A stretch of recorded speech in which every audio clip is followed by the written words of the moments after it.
Astaghfirullah. Assalamualaikum warahmatullahi wabarakatuh.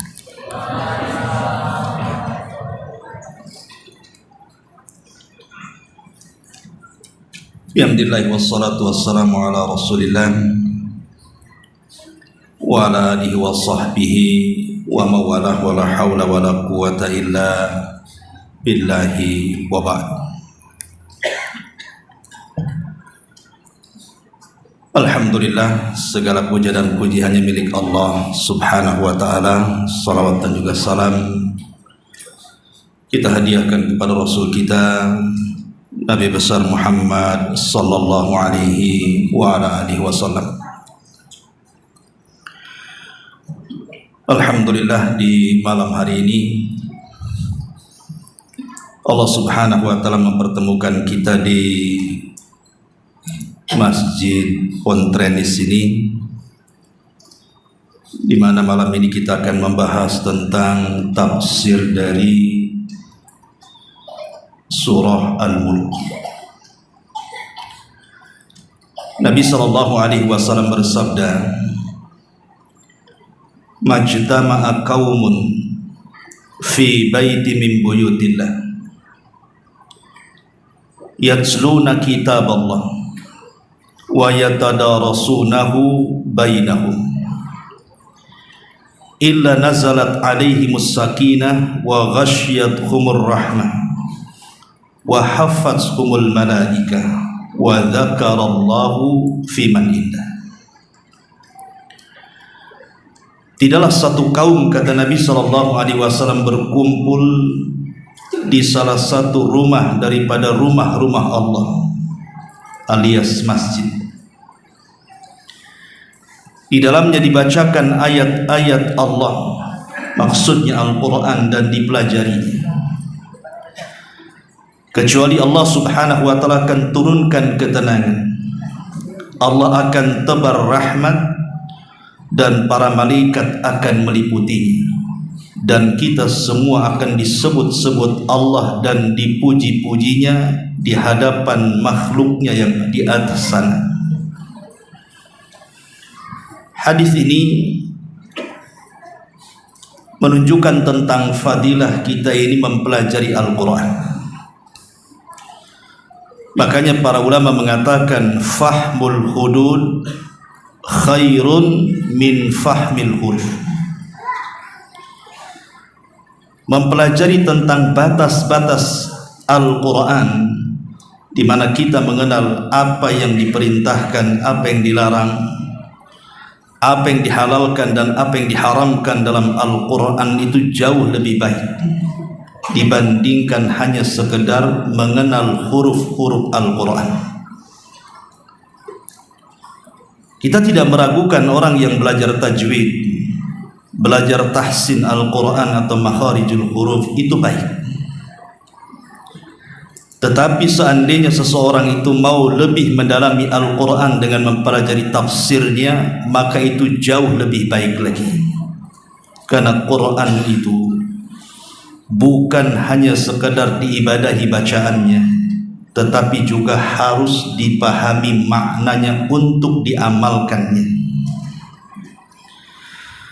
Maka malam ini, sesuai dengan permintaan pengurus, kajian tafsir kita dimulai daripada surah Al-Mulk ke bawah. Ma'asyiral muslimin wal muslimat rahimakumullah, kita tidak mungkin mengkaji dalam satu pertemuan satu surat, karena memang surah Al-Mulk ini cukup panjang. Boleh jadi setiap pertemuan mungkin 1-2 ayat lebih, supaya kita lebih merinci isi daripada Al-Quranul Karim. Allah subhanahu wa ta'ala berfirman di dalam suratul Mulk, A'udzu billahi minasyaitonir rajim, bismillahirrahmanirrahim, Tabarakalladzi biyadihil mulku wa huwa ala kulli syai'in qadir.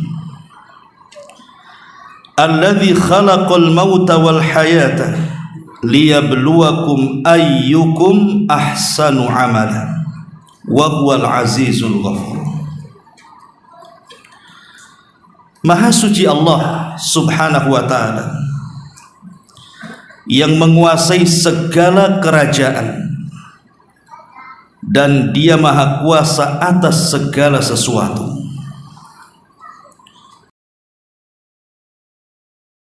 Kehidupan untuk menguji kalian, siapa di antara kalian yang jauh lebih baik amalannya, dan dia maha perkasa lagi maha pengampun.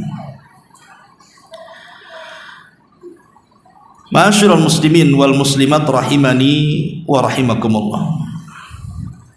Sebelum saya menjelaskan tentang tafsir kalimat per kalimat dari suratul Mulk, tentu ada baiknya kita menjelaskan tentang fadilahnya dulu. Dalam sebuah hadis yang dikeluarkan oleh Imam At-Tirmidzi, Abi Dawud dan yang lainnya, dari sahabat Abi Hurairah radhiyallahu an, Rasul bersabda, "Inna suratan minal Qur'ani 30 ayatan syafa'at li rajulin hatta ghufira lahu wa hiya suratu tabarakalladzi biyadihil mulku." Dari Abu Hurairah radhiyallahu an, Nabi sallallahu alaihi wasallam bersabda, ada satu surat dari Al-Qur'anul Karim yang terdiri dari 30 ayat dan dapat memberikan syafaat bagi yang membacanya sampai dia diampuni. Maksudnya adalah ayat tabarakalladzi biyadihil mulku. Hadis ini menjelaskan kepada kita satu keutamaan besar bagi orang-orang yang mendawamkan membaca suratul Mulk, bahwa surat ini akan menjadikan syafaat bagi para pembacanya. Secara umum Al-Quran itu memberi syafaat kepada pembacanya, karena nanti pada hari kiamat Al-Quran akan berhujjah di hadapan Allah subhanahu wa ta'ala dan membela pembacanya, dan lebih khusus lagi orang yang membaca surat Al-Mulk. Kapan surah Al-Mulk ini dianjurkan untuk dibaca? Dijelaskan dalam hadis Jabir bin Abdullah radhiyallahu an. Hadis ini diperselisihkan tentang sahih dan dhaifnya, tetapi Syekh Albani mensahihkannya. Anna Nabiy sallallahu alaihi wasallam kana la yanamu hatta yaqra alif lam mim tanzil wa tabarakalladzi biyadihil mulku.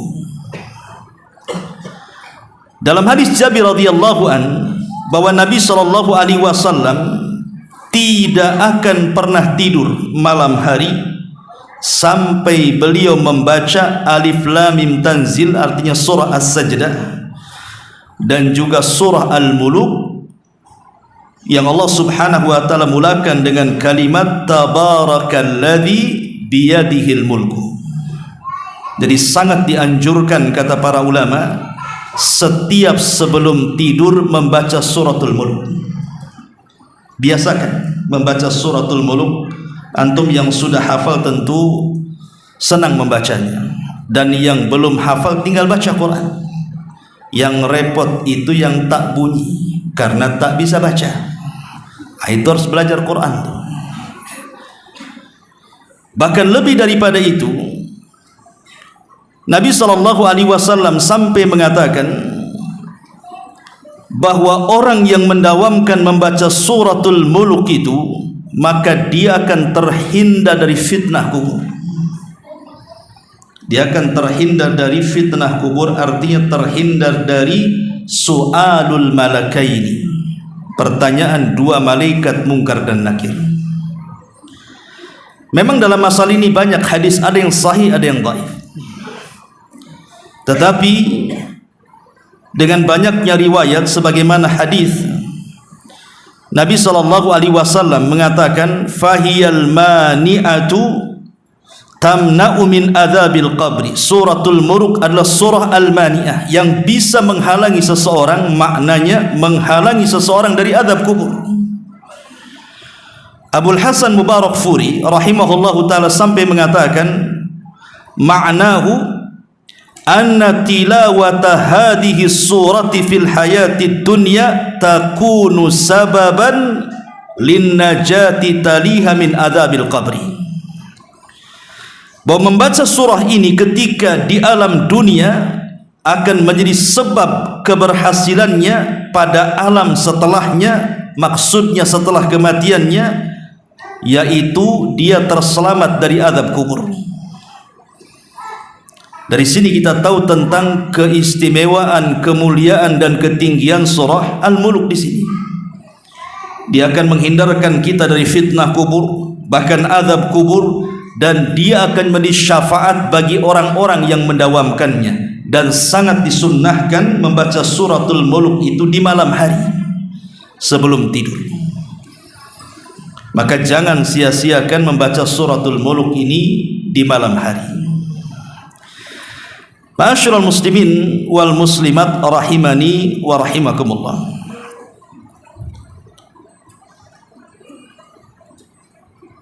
Kemudian disebutkan bahwa suratul Mulk ini bagian daripada surah-surah Makkiyah.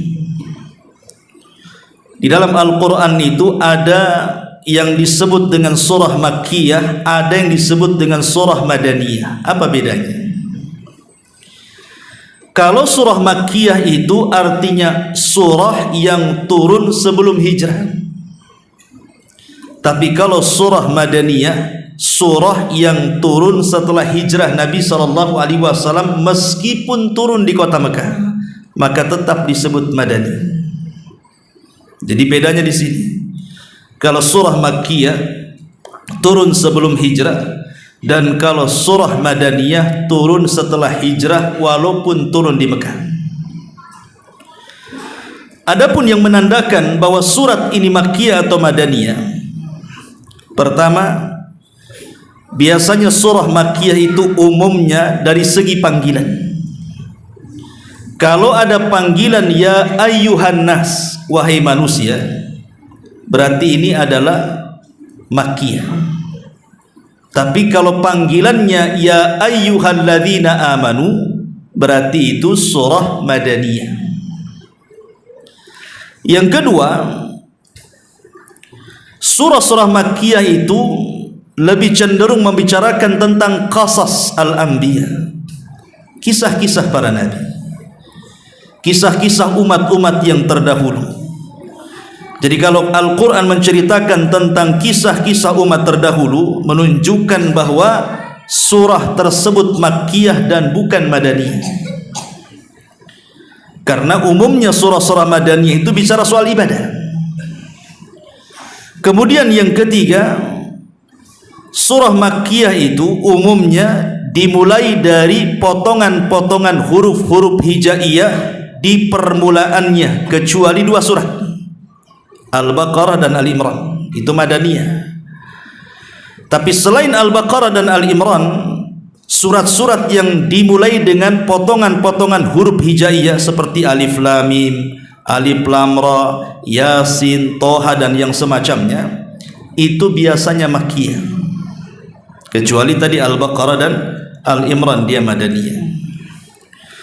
Kemudian juga surah-surah Makkiyah itu ditandai dengan ayat-ayat sajdah. Dan ada 15 tempat kalau kita membaca surat dan ada perintah atau kalimat sajdah, sujud, maka di situ disunnahkan untuk sujud tilawah. Jadi sujud-sujud tilawah itu umumnya terjadi sebelum hijrah. Makanya tanda bahwa surat ini Makkiyah ditandai dengan ayat-ayat sajdah, perintah tentang sujud tilawah. Dan juga yang kelima, biasanya ayat-ayat Makkiyah ini selalu ditandai dengan kalimat kalla. kalla balarana, kalla.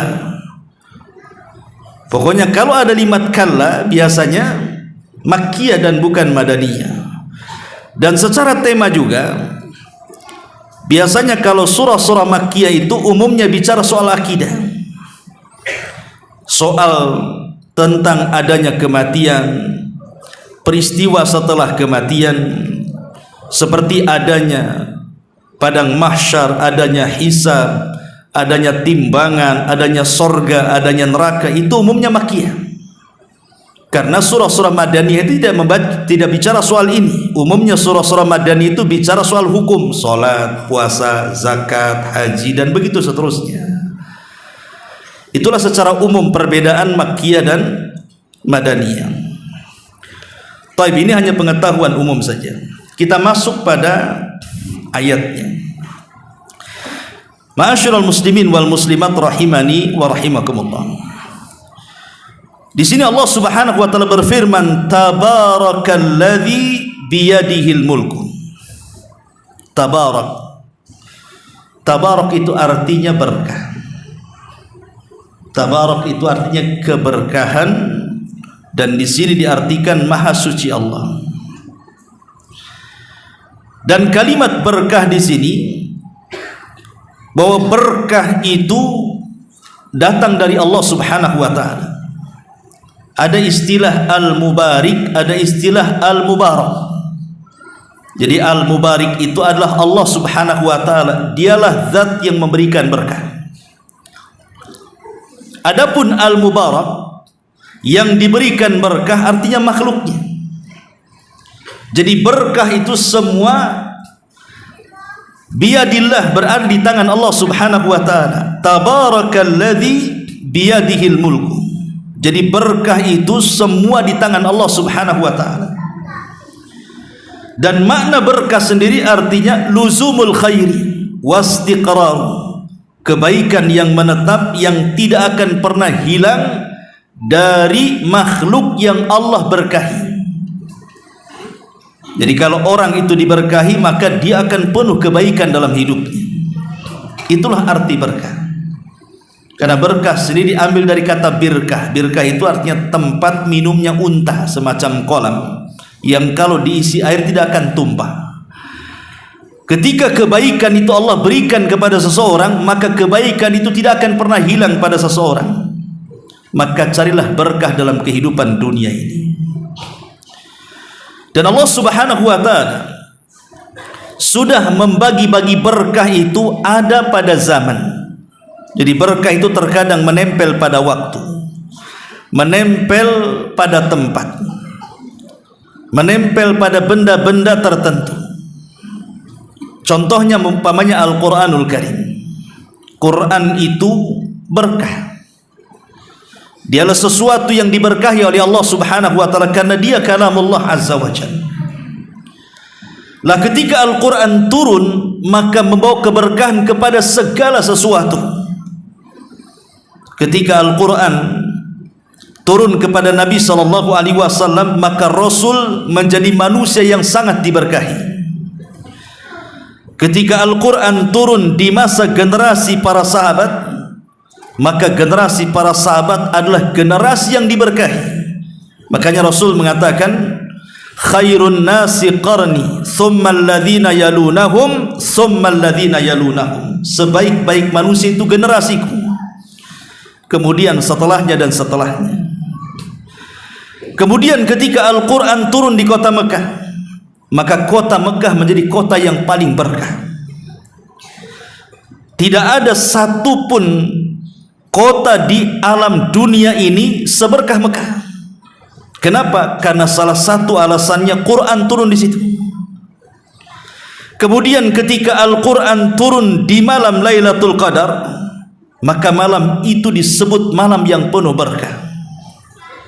Sampai Allah mengatakan, inna anzalnahu fi lailatul qadr wa ma adraka ma lailatul qadr lailatul qadri khairun min alfi syahrin. Saking berkahnya malam itu, siapa yang mendapatkannya maka dia sama mendapatkan pahala ibadah selama 83 tahun 6 bulan atau bahasa Quran 1000 tahun.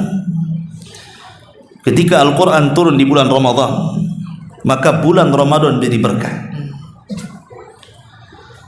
Kalau seandainya kemudian Quran menjadikan kota Mekah berkah, Nabi SAW diberkahi, bulan Ramadan diberkahi, Lailatul Qadar diberkahi, generasi para sahabat diberkahi. Anda bisa bayangkan kalau seandainya Al-Quran itu masuk ke dada-dada kita, maka Nabi SAW mengatakan, khairukum man ta'allamal Qur'ana wa 'allama. Sebaik-baik kalian adalah orang yang belajar Al-Quran dan mengajarkan Al-Quran kepada manusia. Maka bacalah Al-Quran, pelajari Al-Quran, maka Anda akan diberkahi Allah Subhanahu wa ta'ala. Tabarakalladzi biyadihil mulku. Jadi Al-Quranlah berkah. Ma'asyiral muslimin, tentu sedikit bicara soal berkah. Berkah ini Allah Subhanahu wa ta'ala terkadang memberikan berkah kepada sesiapa atau kepada benda apapun yang dikehendakinya. Tapi terkadang Allah juga mencabut keberkahan dari seseorang atau dari benda yang dikehendakinya. Contohnya umpamanya beberapa masjid itu sangat diberkahi, seperti Masjidil Aqsa. Makanya Allah Subhanahu wa ta'ala mengatakan, Subhanalladzi asra bi abdihi lailan minal masjidil haram ilal masjidil aqsa alladzi barakna haulahu. Di sini ada kalimat barakna haulahu, kami berkahi di sekitarnya. Jadi kalau kita datang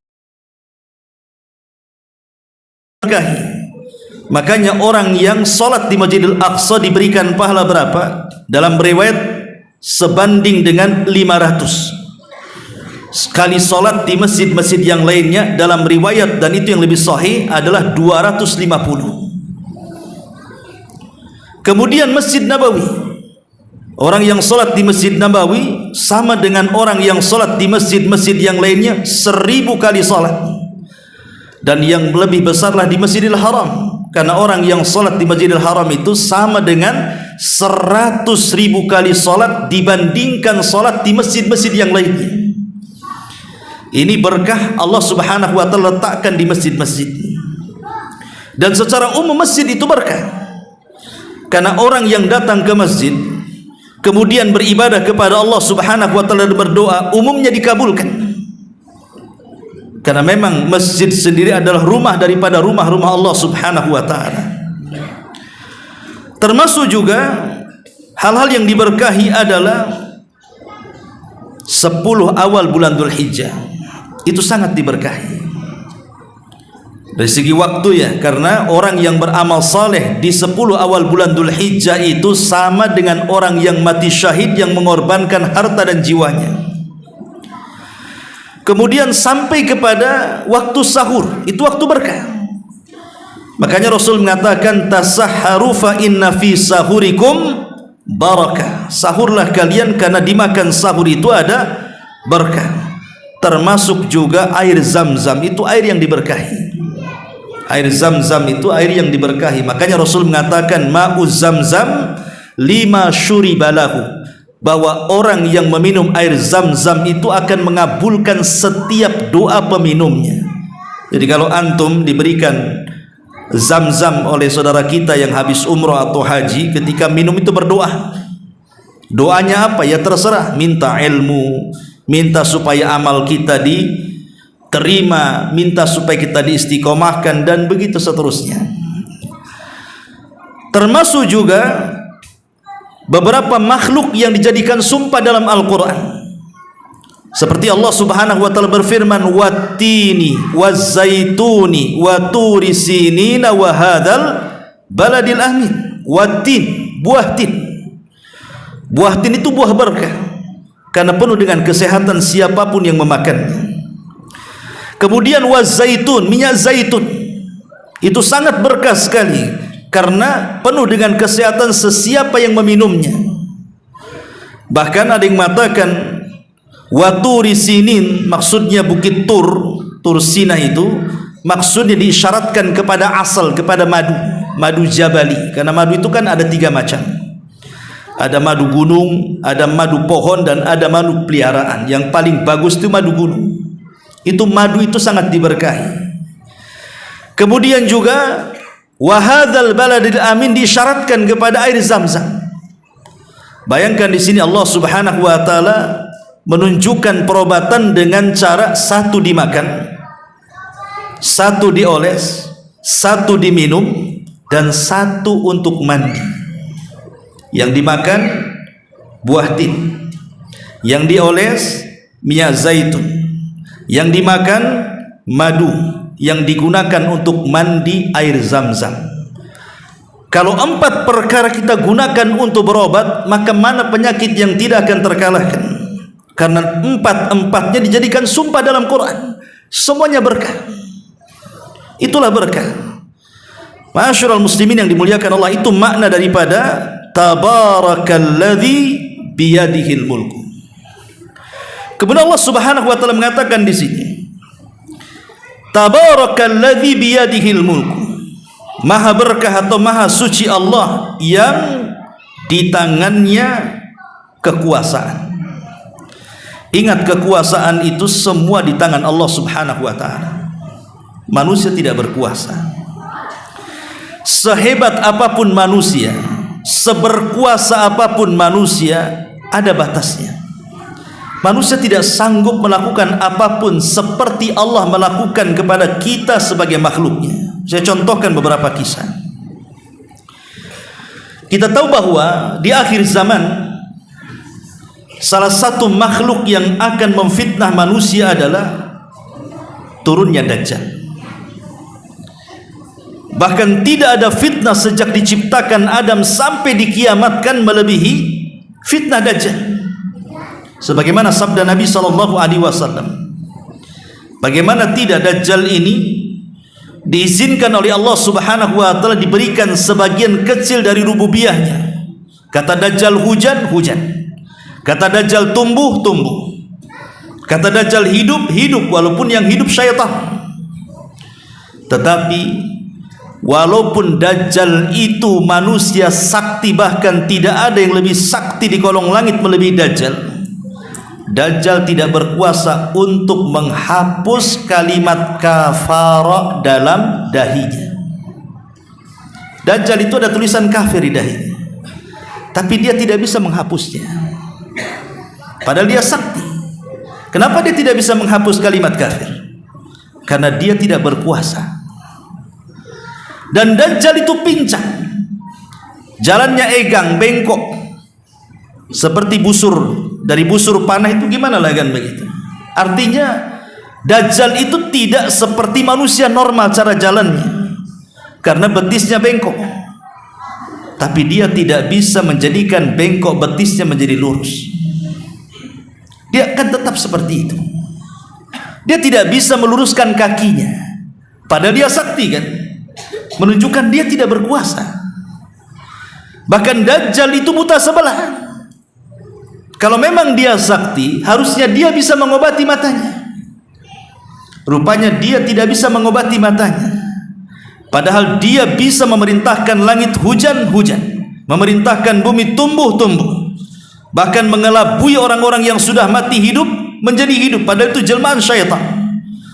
Bahkan banyak orang-orang yang mengikuti Dajjal hari itu. Sampai-sampai Nabi SAW mengatakan, apabila engkau berjumpa dengan Dajjal, falyan'a anhu, lebih baik kabur, ambil kaki 1000, lari, kabur, jangan dekat-dekat, pasti engkau akan menjadi pengikutnya. Karena hebatnya Dajjal. Tapi sehebat-hebatnya Dajjal pun kekuasaannya terbatas. Dia tidak bisa menyembuhkan matanya, dia tidak bisa menghapus kafir di dahinya, dia tidak bisa berjalan dengan cara lurus layaknya manusia. Bahkan Dajjal tidak bisa masuk kota Madinah, Dajjal tidak bisa masuk kota Mekah, menunjukkan kekuasaan itu hanya milik Allah Subhanahu wa taala. Ini satu contoh. Contoh yang lainnya, Kalau kita membaca suratul Uhdud, di situ ada kisah anak muda dalam peristiwa besar pembakaran 20.000 manusia yang beriman kepada Allah dan Rasulnya di zaman setelah wafatnya Isa dan sebelum diutusnya Nabi SAW. Kisahnya disebut Ashabul Uhdud. Allah Subhanahu wa taala mengatakan, maridhatil waqud idhum 'alaiha qu'ud wa hum 'ala ma yaf'aluna bil mu'minina syuhud. Dalam kisah Ashabul Uhdud itu ada seorang raja namanya Dzunwas. Dia punya penasihat spiritual dari tukang sihir. Jadi dia mengaku Tuhan dengan kekuatan tukang sihir di belakangnya. Ketika tukang sihir ini sudah menua dan dia yakin tidak bisa melindungi sang raja lagi, akhirnya dia meminta kepada sang raja untuk dicarikan anak muda yang cerdas yang akan diberikan ilmu sihirnya, supaya kalau dia mati, anak muda inilah yang akan meneruskan melindungi raja. Dalam perjalanan, rupanya anak muda ini setiap belajar kepada tukang sihir, dia melintasi gereja, karena di zaman itu agama yang paling benar Nasrani, karena Islam belum ada. Kemudian dia kenal dengan seorang pendeta. Akhirnya oleh sang pendeta diajari ajaran Nasrani yang lurus, yang masih berpegang dengan ajaran Isa bin Maryam. Kemudian tumbuhlah ketertarikan anak muda ini. Maka dalam satu hari dia mempelajari 2 pelajaran. Satu pelajaran tauhid dari sang rahib, dan satunya mempelajari syirik, sihir dari sang tukang sihir. Tapi hatinya cenderung kepada tauhid dibandingkan kepada kesyirikan. Sampai akhirnya kemudian dia pun meninggalkan tukang sihir dan fokus belajar kepada sang rahib.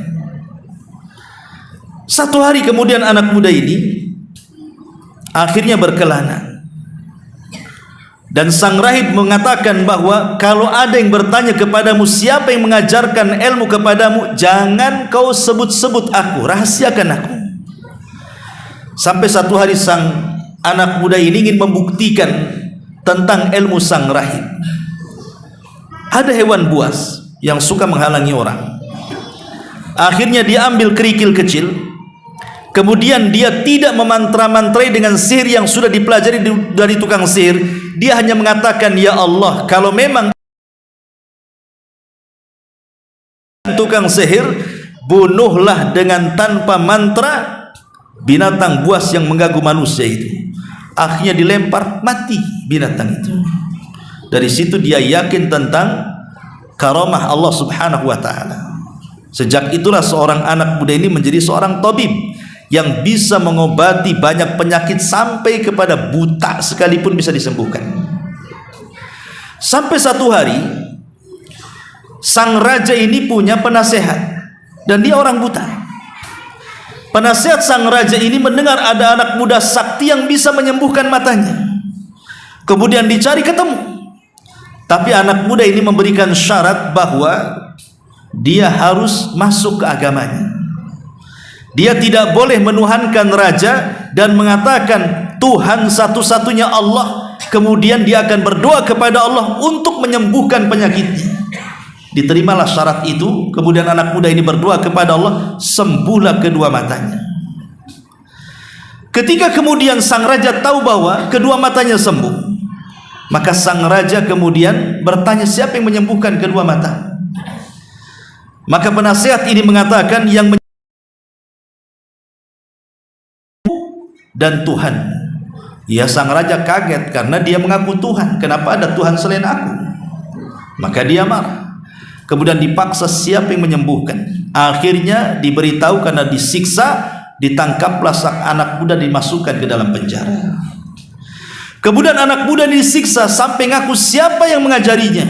Kemudian karena tidak tahan, terpaksa dia menyebutkan sang rahib, ditangkap, dimasukkan lagi ke penjara.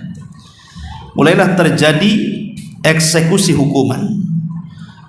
3 orang dipaksa untuk murtad dan kembali menyembah sang raja, tapi 3-tiganya istiqomah.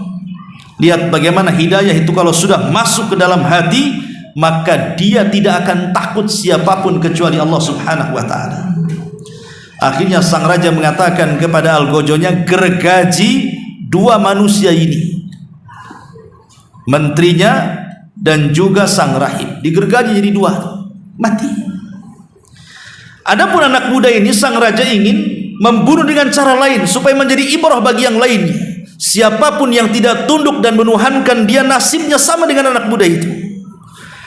Akhirnya kemudian dikumpulkan masyarakat. Kemudian anak muda ini dibawa ke bukit yang sangat tinggi untuk dilempar dari atas bukit itu. Maka anak muda ini berdoa kepada Allah Subhanahu wa taala dan mengatakan, Allahumma kfinihim, ya Allah jagalah aku dari mereka, lindungi aku dari mereka. Tiba-tiba bukit itu terjadi gempa dan lini. Akhirnya prajurit yang membawa anak muda ini terjatuh, semuanya mati. Anak muda ini pula selamat. Sang raja geleng-geleng kepala, kemudian ditangkap lagi. Kalau begitu lempar di tengah lautan. Akhirnya sang prajurit pun banyak membawa dia ke tengah lautan. Anak muda ini berdoa lagi kepada Allah dan mengatakan, Allahumma kfinihim, ya Allah pelihara aku, jaga aku dari mereka. Tiba-tiba datang ombak menghantam kapal, semua prajurit karam mati, anak muda ini pula selamat. Raja makin bingung, ditangkap lagi. Pokoknya setiap kemudian hendak dieksekusi mati selalu selamat, dan prajuritnya yang mati. Lihat bagaimana tabarakalladzi biyadihil mulku. Kekuasaan itu milik Allah, bukan milik Dzunnuwas, sang raja zalim di zaman Ashabul Ukhdud. Padahal dia sudah mengerahkan segala sesuatunya kan. Semua pasukan dikerahkan untuk membunuh anak muda ini, tapi tak mati-mati. Siapa yang menjaga anak muda ini tidak mati kalau bukan kekuasaan Allah Subhanahu wa taala? Dzunnuwas berkuasa di Najran, Yaman, tapi kekuasaan dia terbatas. Dia tidak bisa membunuh anak muda ini. Sampai akhirnya anak muda ini berpikir, kemana saja pasti saya akan ditangkap dan pasti akan diupayakan untuk dibunuh. Maka dia mengatakan, jangan sampai kematianku sia-sia dan tidak bermanfaat bagi manusia. Akhirnya dia menyerahkan diri dan mengatakan, wahai raja, kalau engkau ingin membunuhku maka sangat mudah sekali. Lah kebetulan sang raja sudah dendam ingin membunuhnya. Tiba-tiba anak muda ini menyebutkan kelemahannya. Maka anak muda ini mengatakan, kalau engkau ingin membunuhku, siapkan busur, aku akan sediakan anak panahku. Dengan anak panahkulah yang akan melesat tepat di pelipis mataku, maka engkau akan bisa membunuhku. Dengan syarat ketika melepas anak panah engkau membaca bismillah, sebut nama Allah, Rabbnya anak muda itu. Akhirnya manusia dikumpulkan, anak muda diikat di tiang. Raja sudah memang dendam dengan anak muda itu. Diambil busur, diberikan anak panah, langsung dia membawa atau mengucap mantra yang diajarkan anak muda itu. Kan itu syaratnya. Kalau tidak membaca itu maka dia tidak bisa membunuhnya. Dia tidak sadar kalau mantra yang ia ucapkan itu membatalkan ketuhanannya. Dia kan ngaku Tuhan.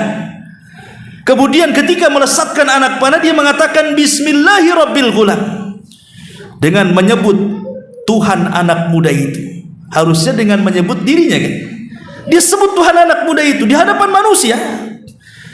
Akhirnya manusia tahu bahwa dia bukan Tuhan, karena dia menyebutkan Tuhan anak muda itu. Ketika kemudian melesat anak panah persis di pelipisnya, mati anak muda itu. Dan semua manusia menyaksikan, tiba-tiba mengatakan amanna bi rabbil gulam, seolah-olah dikomando oleh sang raja. Semua mengatakan kami beriman dengan Rabbnya anak muda itu. Makin pusinglah ini. Yang kurang ajar satu, sekarang semua pula kurang ajar ya. Ini menunjukkan apa? Tabarakalladzi biyadihil mulku. Yang punya kuasa itu Allah. Allah bisa membolak-balikan hati yang kufur menjadi iman kan. Ini contoh kisah tentang Ashabul Ukhdud ya. Atau kisah yang lainnya di zaman Nabi Ibrahim alaihi salatu wassalam. Kita tahu Nabi Ibrahim ini hijrah ke beberapa tempat. Berawal dari Irak, kemudian hijrah ke Haran, kemudian dari Haran hijrah ke Palestina, kemudian dari Palestina hijrah ke Mesir, kemudian dari Mesir hijrah lagi ke Palestina, dari Palestina hijrah ke Mekah. Jadi Ibrahim ini hijrah kemana-mana. Yang ingin saya kisahkan adalah ketika Ibrahim hijrah ke Mesir membawa istrinya Sarah. Karena ketika itu di Palestina terjadi pacaklik. Tidak mungkin Ibrahim hidup dengan kondisi pacaklik, maka dia mencari penghidupan sampai kemudian di Mesir. Ketika dia pun sudah mulai berdakwah sedikit demi sedikit di tanah Mesir, rupanya Raja Mesir itu punya keanehan seksual, di mana Raja Mesir di zaman Nabi Ibrahim itu dia tidak suka melihat istri orang cantik. Jadi kalau ada istri orang cantik, maka istrinya akan diculik, suaminya akan dibunuh. Kalau bisa istrinya jelek semua. Kalau ada yang cantik diambil. Itulah keanehannya. Lah Sarah ini wanita tercantik. Sampai ada sebagian asar mengatakan bahwa Sarah ini mewarisi separuh kecantikan Hawa, sebagaimana Yusuf mewarisi separuh ketampanan Adam. Makanya Sarah selalu menutupi mukanya supaya tidak ketahuan. Tapi satu hari Sarah ini tersingkaplah kemudian hijabnya, nampak oleh prajurit. Kemudian dilaporkan kepada sang raja bahwa ada wanita paling cantik di Mesir, katanya. Maka sang raja mengatakan, kalau gitu tangkap wanita itu, interogasi itu laki-lakinya. Maksudnya Ibrahim, apakah dia suaminya atau saudaranya? Kalau suaminya bunuh, kalau saudaranya biarkan. Maka Ibrahim mengatakan kepada istrinya, kalau engkau ditangkap oleh prajurit raja, jangan kau bilang aku suami, tapi bilanglah aku saudari, aku saudaramu. Maksudnya saudara seiman. Ya, ini salah satu tauriah dustanya Ibrahim untuk supaya melindungi jiwanya, dan dengan sebab dusta inilah Ibrahim tidak berikan syafaat. Akhirnya betul ditangkap tuh. Ketika ditanya siapa laki-laki ini, kata Sarah, dia saudaraku. Maka Ibrahim pun kemudian dibiarkan hidup. Ketika kemudian Sarah dibawa ke hadapan sang raja, nampak wanita cantik. Sang raja sudah mau puas saja itu, menerkam saja. Tiba-tiba ketika hendak menjamahnya, kemudian Sarah berdoa kepada Allah Subhanahu wa taala untuk dilindungi. Tiba-tiba raja pun terkulai setruk, kemudian terguling. Maka sang raja akhirnya tahu siapa wanita di depannya bukan wanita biasa. Maka dia mengatakan, wahai fulanah, tolong aku, sembuhkan aku, katanya. Berdoalah kepada Tuhan. Akhirnya Sarah pun berdoa, rupanya sembuh lagi. Setelah sembuh, bukannya bertobat, malah ingin menjamah kedua kalinya. Maka Sarah berdoa lagi. Tiba-tiba kemudian raja itu ambruk lagi. Sampai 3 kali raja ketakutan. Kemudian memanggil prajuritnya dan mengatakan, kusuruh kalian membawa manusia, kenapa kau bawa setan kemari, katanya. Akhirnya kemudian karena sang raja ketakutan kepada Sarah ini, disangka tukang sihir, maka dia menghadiahi Sarah ini seorang budak wanita namanya Hajar. Kemudian bawalah Hajar, pergi kau dari sini dan jangan pernah hadir di sini lagi. Allah Subhanahu wa taala selamatkan Sarah dari raja zalim karena berkat doa dia dan doa Ibrahim dari kejauhan dengan cara salat. Jadi ketika Sarah ditangkap, Ibrahim langsung salat. Dan inilah yang kemudian dijadikan dalil oleh Nabi SAW. Disebutkan oleh Abu Hurairah radhiyallahu an, kana Nabi SAW idza hazabahu amrun fazi'a ila shalah. Rasul itu kalau ada masalah yang tidak bisa keluar dari masalah itu, maka dia langsung salat supaya keluar dari masalah itu. Ya. Dari sini kita tahu bagaimana sang raja tidak bisa menyentuh Sarah. Atas kuasa siapa? Karena dia seorang wanita. Wanita yang lemah di hadapan raja yang kuat, yang banyak prajuritnya, coba. Tapi dia tidak bisa menyentuh Sarah. Ini menunjukkan apa? Kekuasaan manusia terbatas. Kan yang berkuasa itu Allah Subhanahu wa taala. Kalau Allah tidak berkehendak, maka tidak akan terjadi. Makanya Allah Subhanahu wa taala mengatakan, "Qulillahumma malikal mulki tu'til mulka man tasha wa tanzi'ul mulka mimman tasha wa tu'izzu man tasha wa tudhillu man tasha biyadikal khair innaka ala kulli syai'in qadir." Ya. Katakan ya Muhammad, wahai Tuhan pemilik kekuasaan, Engkau berikan kekuasaan kepada siapapun yang Kau kehendaki. Engkau cabut kekuasaan dari siapapun yang Kau kehendaki. Engkau muliakan kepada siapapun yang Kau hendaki. Kau hinakan juga kepada siapapun yang Kau kehendaki. Di tangan Engkau lah segala kebaikan. Sungguh Engkau maha kuasa atas segala sesuatu. Jadi kekuasaan itu milik Allah Subhanahu wa taala, bukan milik siapa. Pasti berkuasa. Kalau Allah berkehendak si fulan tidak akan berkuasa, tidak akan berkuasa. Ketika Samuel itu nabi terakhir dari nabi-nabi Bani Israel. Karena ketika itu kan Bani Israel dipimpin oleh para nabi. Akhirnya kemudian ketika mereka dijajah oleh Raja Jalut, maka mereka meminta kepada Samuel untuk tidak mau dipimpin nabi, kami mau dipimpin raja. Kata Samuel, baik, saya akan pilihkan kepada kalian raja.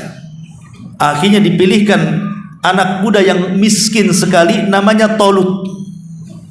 Tapi walaupun Tolut ini miskin, tapi Tolut ini punya kecerdasan dan punya tenaga, kuat orangnya. Akhirnya kemudian para pembesar Bani Israel mengejek, kenapa mesti Tolut menjadi raja kami? Bukankah banyak orang kaya, banyak orang terpandang, banyak orang mulia, kenapa mesti si Tolut? Kenapa orang miskin jadikan raja? Apa tidak ada orang lain? Tapi ingat, Allah sudah memilih Tolut. Bagaimanapun caranya dia harus jadi raja.